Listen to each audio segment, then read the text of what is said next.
To biology bomb, myself Keshav Bansal. And आज हम lichens को स्टडी करेंगे, ठीक है। सो लाइकन्स के अंदर हम क्या स्टडी करेंगे, तो लाइकन्स के अंदर हम देखेंगे सबसे पहले लाइकन्स हैं क्या, ठीक है। तो हमें पता है, अगर हम छोटी छोटी बात करें कि लाइकन्स एक सिम्बायोटिक एसोसिएशन है, किसके बीच में, फंजाई के बीच में एंड एल्गे के बीच में, ठीक है। फिर हम क्या देखेंगे कि जो लाइकन है, लाइकन की क्लासिफिकेशन वैसे तो हमेशा फंगल पार्टनर के ऊपर किया जाता है कि फंगस किस क्लास से बिलोंग करता है। एस्कोमैसिटीज से ज़्यादातर बिलोंग करता है तो एस्कोलाइकन, और कुछ जीनस बेसिडोमैसिटीज से भी बिलोंग करते हैं तो बेसिडियो लाइकन, ठीक है। बट ये तो है क्लासिफिकेशन, ठीक है, ये तो इतना इंपॉर्टेंट नहीं है। बट मेन इसका स्ट्रक्चर के बेसिस पे क्लासिफिकेशन किया गया है, जैसे हम देखेंगे आगे कि तीन में डिवाइड किया गया है, जैसे क्रस्टोस, फॉलियोस, फ्रूटिकोस, इनका स्ट्रक्चर के बेसिस पे, ठीक है, कि इनकी जो थैलस ऑर्गेनाइजेशन है वो किस तरह है। ये अगर क्रस्ट लाइक होगी तो क्रस्टोस, लीफ लाइक होगी तो फॉलियोस, और अगर बुश लाइक अपीयरेंस होगी तो फ्रूटिकोस, ठीक है। देन हम स्टडी करेंगे, क्योंकि हमने कहा क्या है, ये सिम्बायोटिक एसोसिएशन है, ठीक है, किसके बीच में, फंजाई और एल्गे, एल्गे के बीच में। अब फंजाई क्या रोल प्ले कर रहा है इस रिलेशनशिप में और एल्गे क्या रोल प्ले कर रहा है, ठीक है, उसे स्टडी करेंगे। फिर हम देखेंगे कि रिप्रोडक्शन किस तरीके से हो रहा है, ठीक है, वेजिटेटिवली प्रोड्यूस कर रहे हैं कि नहीं कर रहे हैं, एक सेक्सुअल कर रहे हैं कि नहीं कर रहे हैं, सेक्सुअल मेथड से प्रोड्यूस करने की क्या है, फिर क्या स्ट्रक्चर्स फॉर्म होते हैं, ये स्टडी करेंगे। फिर हम अल्टीमेटली क्या स्टडी करेंगे, इकोनॉमिक इंपॉर्टेंस। इसमें हम इकोलॉजिकल इंपॉर्टेंस भी देखेंगे कि किस तरह से नेचर को फ़ायदा पहुँचा रहे हैं ये, ठीक है। फिर हम देखेंगे किस तरह से फूड के लिए यूज़ किए जाते हैं, फिर medicine, as a medicine use करे जाते हैं, ठीक है, या फिर एज अ केमिकल यूज़ करे जा रहे हैं ये। तो ये सब हम स्टडी करेंगे, ठीक है। सो स्टार्ट करते हैं। सो लाइकन्स क्या है, जैसे मैंने अभी बताया, लाइकन्स आर सिम्बायोटिक एसोसिएशन, किसके बीच में, फंजाई के बीच में और एल्गे के बीच में, ठीक है। अब इस जो फंजाई है, ठीक है, फंजाई को माइक्रोबायोन्ट भी कह देते हैं और एल्गे को फाइकोबायोन्ट भी कह देते हैं, ठीक है। अब हमने ये बात तो कही है कि ये क्या है, सिम्बायोटिक एसोसिएशन है, ठीक है। बट इस सिम्बायोटिक एसोसिएशन का नेचर कैसा है, ठीक है। तो ये जो नेचर है, ये एक मास्टर और स्लेव रिलेशनशिप है, ठीक है, मास्टर और स्लेव, कि दोनों एक दूसरे को फ़ायदा तो पहुंचा रहे हैं बट एक ज़्यादा फ़ायदा उठा रहा है दूसरे का, ठीक है। तो मास्टर की तरह कॉन्टैक्ट करता है फंजाई या फिर क्या है, माइक्रोबायोन्ट, ठीक है। स्लीव की तरह कॉन्टैक्ट करता है एल्गे या फिर फाइकोबायोन्ट, ठीक है। तो ऐसी सिम्बायोटिक एसोसिएशन को हम क्या नाम देते हैं, हिलोटिज्म, ठीक है, हिलोटिज्म। अब हमने कहा जो फंजाई है, जो मास्टर की तरह एक्ट कर रहा है, वो किस क्लास से बिलोंग करता है, एस्कोमैसिटीज से बिलोंग करता है या फिर बेसिडियोमैसिटीज से, ठीक है। अब मोस्टली जो भी लाइकन्स होते हैं, मेजोरिटी में एस्कोमैसिटीज से बिलोंग करते हैं, सिर्फ कुछ जीनस होते हैं जो बेसिडियोमैसिटीज से बिलोंग करते हैं, ठीक है। अगर हम बात करें एल्गे की, कि एल्गे पार्टनर कहाँ से बिलोंग कर रहे हैं, तो एल्गे या तो ग्रीन एल्गा से यानी क्लोरोफाइसी से बिलोंग करेंगे, या फिर मिक्सोफाइसी यानी blue green alga, Myxophyceae, Cyanophyceae, cyanobacterium, ठीक है, मतलब यही ब्लू ग्रीन एल्गे की तरफ इशारा है, ठीक है। ब्लू ग्रीन एल्गे या तो ब्लू ग्रीन एल्गे की को बिलोंग करेगा या फिर ग्रीन एल्गे की तरफ, ठीक है, जो एल्गे होगा एल्गे, ठीक है।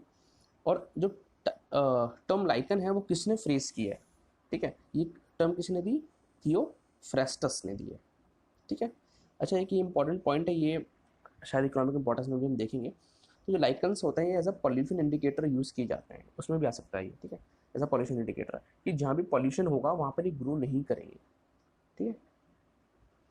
अब आता है नेक्स्ट पॉइंट, क्लासिफिकेशन, ठीक है। तो हम स्ट्रक्चर के बेसिस पे क्लासिफिकेशन करेंगे, ठीक है। अब हम कह सकते हैं ये तीन टाइप के हैं, तो क्रस्टोस कहेंगे या फिर फोलियोस कहेंगे या फिर फ्रूटिकोस कहेंगे, ठीक है, फ्रूटिकोस। अब हम इन्हें इसे याद कैसे रखें, ठीक है।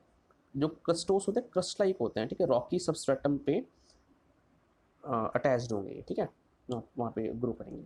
फॉलियोस यानी लीफ लाइक होंगे, ठीक है, लीफ लाइक। और फ्रूटिकोस कैसे होंगे, बुश लाइक अपीयरेंस होगी इनकी, ठीक है। जैसे मैं आपको फिगर में दिखा देता हूँ, जो फिगर है, तो क्रस्ट लाइक अपीयरेंस है, देखो रॉकी सबस्ट्रेटम पे ग्रो कर रहे हैं। फॉलियोस में लीफ लाइक अपीयरेंस है इनकी, फ्रूटिकोस में बुश लाइक अपीयरेंस है, सिलेंड्रिकल है ना, ब्रांच्ड है, ठीक है। तो ये एक शॉर्ट में याद रख लेना इस चीज़ को, ठीक है। बाकी अब देखते हैं क्या क्या इनके फीचर्स हैं। जो क्रस्टोस है, फ्लैटेंड थैलस होगा, थैलस आपको पता ही होगा कि अगर प्लांट बॉडी रूट, स्टेम और लीव्स में डिफ्रेंशिएटेड नहीं है, अगर हिंदी में कहूँ तो प्लांट बॉडी को अगर हम देख के ये पता नहीं लगा सकें कि ये कौन सा पार्ट रूट है, कौन सा पार्ट लीफ है, कौन सा पार्ट स्टेम है, ठीक है, अगर हम नहीं पता लगा सकते तो वो क्या है, थैलस ऑर्गेनाइजेशन। और हमें पता है एल्गे भी थैलोफाइट्स हैं, मतलब उनकी थैलस ऑर्गेनाइजेशन होती है, और फंजाई में भी थैलस ऑर्गेनाइजेशन होती है, ठीक है। तो जो लाइकेन है वो भी एक थैलस ऑर्गेनाइजेशन होगी इसलिए, बिकॉज उन दोनों की एसोसिएशन है, ठीक है। तो जो क्रस्टोस हैं, क्रस्टोस फ्लैटन थैलाई होंगे, ठीक है, फ्लैटन तो और भी हैं, मेन क्या है क्रस्ट लाइक होंगे, और अब रॉकी सबस्ट्रेटम से अटैच्ड होंगे, एडेनिटी में चिपके हुए हैं। एग्जाम्पल के तौर पे ग्राफिस, लिकेनोरा, राइजोकार्पन, हिमेटोमा। क्लियर। जो फॉलियोस होंगे सब नहीं याद करना है, बहुत सारा याद भी रहेगा, ठीक है, एंड में, बाकी नोट्स में तो ऐसा इन्फो, ठीक है। तो ये भी जो लाइकन्स हैं ये भी फ्लैटेंड होंगे, मेन क्या है लीफ लाइक होंगे, ठीक है। और भी हैं बट ये सब चीज़ें नहीं याद रहती, मैं तो जो मेन ध्यान है वो याद रखना कि फ्लैटेंड होंगे और लीफ लाइक होंगे, ठीक है। और इसमें क्या होगा, इसमें सबस्ट्रेटम से अटैचमेंट के लिए राइजाइंस, राइजॉइड्स लाइक स्ट्रक्चर प्रेजेंट होंगे, क्योंकि रूट्स तो होती नहीं, ठीक है। तो राइजॉइड्स लाइक स्ट्रक्चर प्रेजेंट होते हैं, राइजाइन, ठीक है। अभी राइजाइन एक भी हो सकता है, सिंगल राइजाइन भी हो सकता है जो सेंटर ऑफ थैलस से ग्रो करेगा, या फिर बहुत सारे राइजाइन हो सकते हैं, ठीक है। ये किस में हेल्प कर रहे हैं, सबस्ट्रेटम से अटैचमेंट में हेल्प कर रहे हैं। तो फ्लैटेंड दोनों हैं, ये क्रिस्ट लाइक है, ये लीफ लाइक है, ठीक है, एग्जाम्पल के तौर पे। और इसमें राइजाइन भी प्रेजेंट है फोलियोस के अंदर। एग्जाम्पल के तौर पर पार्मेलिया, फाइसिया, गायरोफोरा, जेंथोरिया, पार्मेलिया, फाइसिया, गायरोफोरा, जेंथोरिया, ठीक है, ये सर्टेन एग्जाम्पल्स हैं। अब बात आती है फ्रूटिकोस लाइकेंस की, इसके अंदर कैसा होता है, बुश लाइक अपीयरेंस होता है, ब्रांज्ड होंगे, ठीक है, ब्रांज्ड होंगे और फिलामेंटस होंगे, ठीक है, फिलामेंट्स की तरह होंगे जो फ्रूटिकोस हैं। और इनका जो सबस्ट्रेटम होगा, जो जिस भी सबस्ट्रेटम से अटैच्ड होंगे, बाय डिस्क लाइक स्ट्रक्चर, जो बेसल पोर्शन होगा वो डिस्क लाइक होगा, ठीक है, और उस डिस्क लाइक पोर्शन के थ्रू ये सबस्ट्रेटम से चिपके होंगे, ठीक है, अटैच्ड होंगे, या एडहेयर कह सकते हो, एक ही बात है। अब क्या इंपॉर्टेंट है कि ये इरेक्ट भी हो सकते हैं, फिर हैंगिंग भी हो सकते हैं। फॉर एग्जांपल जैसे इरेक्ट है, ठीक है, तो जैसे ये है, ये थोड़ा ब्राइट कलर में दिखेगा, तो इरेक्ट है, देखो सीधे ग्रो कर रहे हैं ये ऊपर की तरफ, ठीक है, तो इरेक्ट है। जबकि ये क्या है, ये हैंगिंग है, ठीक है। तो जैसे अगर इरेक्ट होंगे तो प्लेडियोना, ठीक है, और अगर हैंगिंग हुए तो उसनिया, ठीक है। सो हमारा स्ट्रक्चर हो गया लाइकन्स का। अच्छा ये वाली बात भी है, जो लाइकन की बॉडी है उसमें जो मेजोरिटी पार्ट होगा वो किसका होगा, माइक्रोबायोन्ट का, यानी फंगल पार्ट में। एलिगल पार्ट में जो यानी फैकोबायोन्ट है वो सिर्फ 5% या फिर उससे भी कम और लाइकन की बॉडी फॉर्म कर रहा है, ठीक है। और तो इसलिए मास्टर हैं और ये स्लेव हैं, की तरह एक्ट करते हैं, तो हिलोटिज्म कहते हैं सिम्बायोटिक एसोसिएशन को, अभी भूल गए हो अभी ऊपर बताया मैंने, ठीक है, ध्यान रखना इसे। अब हम बात करते हैं रिलेशनशिप की, ठीक है। पहले मैंने बताया था कि रिलेशनशिप में हम क्या स्टडी करेंगे कि किसका फंक्शन क्या है, कौन क्या क्या प्रोवाइड कर रहा है एसोसिएशन के अंदर। तो फंगस का काम क्या है कि फंगस एक तरह से चारों तरफ से उसे कवर करे रखता है, ठीक है, तो प्रोटेक्शन प्रोवाइड कर रहा है। तो प्रोटेक्शन तभी तो प्रोवाइड करेगा जब उसका स्ट्रक्चर बनाएगा, है ना। सो बॉडी स्ट्रक्चर और कवरिंग कौन प्रोवाइड करता है, फंगस। अब जब बाहर की तरफ प्रेजेंट होगा तो सबस्टेंस से भी तरह से अटैचमेंट जो एंकरिंग होगी यही प्रोवाइड कराएगा, है ना। और बाहर से तो हम एब्जॉर्प्शन करेंगे वाटर का, मिनरल्स वगैरह का, ठीक है, तो उसमें भी ये हेल्प करता है, इंपॉर्टेंट है, ठीक है। तो पूछ लेते हैं कि एलिगल ऐसे एमसीक्यूज में पूछ लेते हैं कि क्या रोल है इनका, ठीक है। तो कई बार पूछ लेते हैं कि फॉल्स है ट्रू बताओ, एलगी वाटर मिनरल्स का एब्जॉर्प्शन करता है लाइकन के अंदर, तो पता है फॉल्स है, ठीक है, क्योंकि वो काम किसका है, फंजाई का है। एलगी का काम क्या होता है, फोटोसिंथेसिस का, फूड फॉर्मेशन का, ठीक है। ये तो इनऑर्गेनिक सब्सटेंस एब्जॉर्ब कर रहा है नेचर से, बट फूड भी तो चाहिए ऑर्गेनिक सब्सटेंस, तो उसका जिम्मा किसे दिया गया है, एलगे को। एलगा फोटोसिंथेसिस करता है, ठीक है, और ट्रॉफिक है।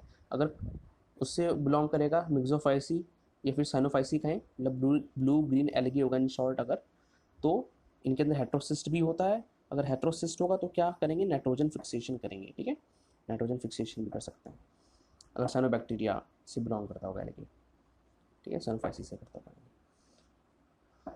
और तो वही है, एलगी क्या करेगा, एलगी इन वाटर मिनरल्स को ले लेगा, साथ में प्रोटेक्शन भी मिल रहा है उसे फंगस से, ठीक है। और फंगस क्या करेगा, ये जो फूड मैन्युफैक्चर कर रहा है एलगी उसे यूज़ करेगा, ठीक है। अब लास्ट आता है हमारा टॉपिक रिप्रोडक्शन। तो ये वेजिटेटिवली भी रिप्रोड्यूस करते हैं, एक सेक्सुअली भी रिप्रोड्यूस करते हैं और सेक्सुअली भी रिप्रोड्यूस करते हैं लाइकन्स। तो सबसे पहले देखते हैं vegetative reproduction. Vegetative reproduction 3 type से हो रहा है, एक तो है फ्रेगमेंटेशन, एक है इसिडिया फॉर्मेशन, एक हम अब देखेंगे सोरेडिया फॉर्मेशन, ठीक है। तो फ्रेगमेंटेशन में क्या होगा कि एक्सीडेंटली जो थैलस है वो टूट जाएगा सर्टेन स्मॉल फ्रेगमेंट्स के अंदर। अब वे फ्रेगमेंट्स जब भी ग्रो मतलब जर्मिनेट करेंगे और ग्रो करेंगे इंडिविजुअल थैलस के अंदर, ठीक है, और मतलब लाइकन का जो थैलस होता है वो फॉर्म करेंगे। एग्जाम्पल के तौर पर रेमेलिना रेटिकुलेटा, ठीक है। नेक्स्ट आता है वेजिटेटिव रिप्रोडक्शन के अंदर इसिडिया, ठीक है, और फिर इसके बाद आता है सोरेडिया। तो इसिडिया और सोरेडिया के अंदर क्या है, ये दोनों ही आउट ग्रोथ्स हैं, ठीक है, ये दोनों ही क्या है, आउट ग्रोथ है। कि अगर थैलस का स्ट्रक्चर हुआ, ये थैलस हुआ, ठीक है, तो थैलस से सर्टेन आउट ग्रोथ निकल रही है बाहर की तरफ, ठीक है। तो इसिडिया के अंदर पहले इसिडिया को स्टडी करते हैं। तो ये क्या है, सुपरफिशियल आउट ग्रोथ है लाइकन की, जो आउट ग्रोथ सरफेस से जो थैलस स्ट्रक्चर है उससे आउट ग्रोथ निकली हुई है। एक्सटर्नल कॉर्टिकल लेयर होगी, हमने कहा ना कि जो कवरिंग है बॉडी सरफेस है वो कौन फॉर्म करता है, फंगस, ठीक है। तो आउटर क्या है, अपर कॉर्टेक्स, और इनर इसके क्या है, एलेगल लेयर, ठीक है।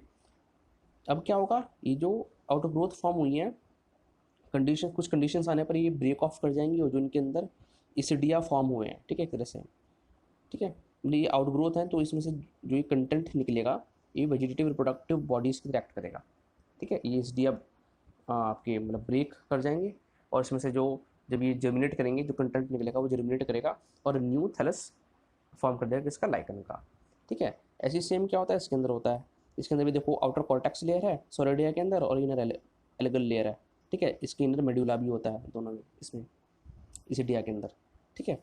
तो अब क्या होगा, जो सोरेलियम है, ठीक है, जो स्ट्रक्चर है आउटग्रोथ सोरेलियम, इसके अंदर क्या है, बहुत सारे सोरेडिया प्रेजेंट है, ठीक है। और फिर अल्टीमेटली क्या करेंगे, ये भी जर्मिनेट करेंगे, ब्रेक टूट जाएंगे, ठीक है, हवा के थ्रू डिस्पर्सल होगा इनका सोरेडिया का, और फिर क्या करेंगे, जर्मिनेट करेंगे और न्यू लाइकन थैलस फॉर्म कर देंगे, ठीक है। तो हमारा वेजिटेटिव रिप्रोडक्शन हो गया और एसेक्सुअल रिप्रोडक्शन हो गया, क्लियर। अब हम देखते हैं, सॉरी वेजिटेटिव बात था खाली, ठीक है। तो अब हम देखते हैं एसेक्सुअल, ठीक है। तो एसेक्सुअल के अंदर क्या होता है, स्पोर्स के थ्रू होता है, हमें पता है। अब क्या होगा कि ज़्यादातर लाइकन्स के अंदर तो पिक्नोस्पोर्स बनेंगे, ज़्यादातर लाइकन्स के अंदर तो क्या बनेंगे, पिक्नियोस्पोर्स, ठीक है। और कुछ लाइकन्स के अंदर क्या बनेंगे, ऊडिया। तो वेजिटेटिव हमारा तीन तरह से हुआ, फ्रेगमेंटेशन, बाय इसिडिया एंड बाय सोरेटिया। जबकि जो एसेक्सुअल स्पोर्स है, ठीक है, एसेक्सुअली जो स्पोर्स प्रोड्यूस करेंगे, ये ज़्यादातर केसेस में तो पिक्नियोस्पोर्स प्रोड्यूस होंगे, और कुछ केसेस के अंदर जो लाइकन बॉडी को ओडिया में ब्रेक कर जाएगी और फिर वो ओडिया न्यू फंगल हाइफे में जर्मिनेट कर जाएगी, ठीक है। और जब उस न्यू फंगल हाइफे को एक मतलब वो डायरेक्टली लाइकन में न्यू फॉर्म कर रही है, ठीक है, न्यू फंगल हाइफा फॉर्म कर रही है, ठीक है। और फिर क्या कहते हैं, जब भी एक सुटेबल एल्गी से कॉन्टैक्ट में आएंगे तो ये मतलब लाइकन फॉर्म कर देंगे, क्लियर। और दूसरा मेथड क्या है जो ज़्यादातर फॉलो किया जाता है, मैनी लाइकन्स के अंदर होता है, वहाँ पे पिक्नियोस्पोर्स प्रोड्यूस करेंगे एक फ्लास्क शिप्ड पिक्निया ऑर्गन के अंदर, ठीक है। और फिर ये जर्मिनेट करेंगी तो वही सेम है, और फिर ये लाइकन का न्यूक्लियस फॉर्म कर देंगे, ठीक है। अब हम बात करते हैं सेक्शुअल प्रोडक्शन की। अब हमने बताया था कि फंगल पार्टनर के बेसिस पे इन्हें या तो एस्कोलाइकन्स कह सकते हैं, यानी जो लाइकन है वो एस्कोमैस्टिटीज से बिलोंग कर रहा है, और अगर कुछ जीनस के अंदर जैसे होता है कि बेसिडियोमैस्टिटीज से बिलोंग करता है तो बेसिडियोलाइकन्स, ठीक है, बट वो बहुत कम होता है। तो इसलिए हम मेजोरिटी पे जो बात करेंगे एस्कोलाइकन्स को स्टडी करेंगे, ठीक है, उसमें सेक्शुअल रिप्रोडक्शन देखेंगे। तो इसके अंदर क्या होता है कि मेल सेक्स ऑर्गन होगा स्पर्मोगोनियम, ठीक है। इसकी फिगर नहीं मैंने आपको दी है बिकॉज ज़्यादा कॉम्प्लेक्स हो जाएगा वरना।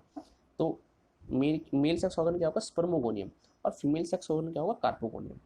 अब इस मेल सेक्स ऑर्गन के अंदर जैसे एक तरह से स्पर्म्स जैसे प्रोड्यूस होते हैं, तो ऐसे इसके अंदर क्या प्रोड्यूस होंगे, स्पर्मेशिया प्रोड्यूस होगा, स्पर्मेशिया, ठीक है।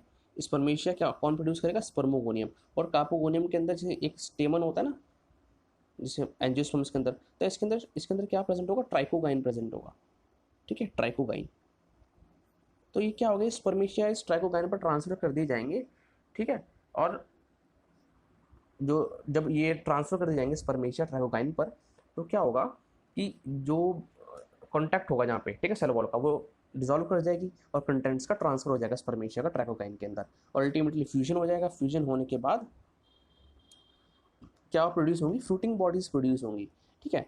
अब इस फ्रूटिंग बॉडीज को हम या तो ये फ्रूटिंग बॉडीज का तो कप शेप लाइक हो सकती है कि कप लाइक स्ट्रक्चर होगा, या फिर डिस्क लाइक। अगर फ्रूटिंग बॉडीज कप लाइक हो रही हैं या फिर डिस्क लाइक हैं तो हम उन्हें क्या कहेंगे, एपोथीसियम। अगर फ्रूटिंग बॉडीज फ्लास्क लाइक हैं, ठीक है, जैसे पिकनिया के अंदर था, ठीक है, तो हम उन्हें कहेंगे पेरिथीसियम। दोबारा से एक बार रिवाइज करा देता हूँ कि सेक्सुअल रिप्रोडक्शन हम बात किसके अंदर अंदर कर रहे हैं, एस्कोलाइकन्स के अंदर। तो मेल सेक्स ऑर्गन क्या होगा, स्पर्मोगोनियम, फीमेल सेक्स ऑर्गन होगा कार्पोगोनियम। मेल सेक्स क्या ऑर्गन क्या प्रोड्यूस करते हैं, स्पर्मेशिया, ठीक है। और फीमेल सेक्स ऑर्गन में क्या जो कार्पोगोनियम है वहाँ पर ट्राइकोकाइन एक टाइप का स्ट्रक्चर प्रेजेंट होता है, ठीक है। लीनियर पोर्शन तब कॉइल्ड होता है। तो यहाँ पे स्पर्मेशिया ट्रांसफर हो गया, स्पर्मेशिया ट्रांसफर हुआ, सेल वॉल डिजोल्व करेगी, कंटेंट का ट्रांसफर हो गया, अल्टीमेटली जब वो अंदर मतलब अंदर पहुंचा तो उसने फर्टिलाइजेशन कर दिया, ठीक है। फर्टिलाइजेशन होने के बाद क्या प्रोड्यूस हुई, ये इंपॉर्टेंट है, फ्रूटिंग बॉडीज प्रोड्यूस हुई। यहाँ से क्वेश्चन बनता है, ठीक है। अब वो फ्रूटिंग बॉडीज या तो कप शेप होंगी या फिर डिस्क शेप होंगी, ठीक है। तो उन्हें कहेंगे एपोथीसियम। और अगर वे फ्लास्क शेप्ड होंगी तो हम क्या कहेंगे, पेरीथीसियम, ठीक है।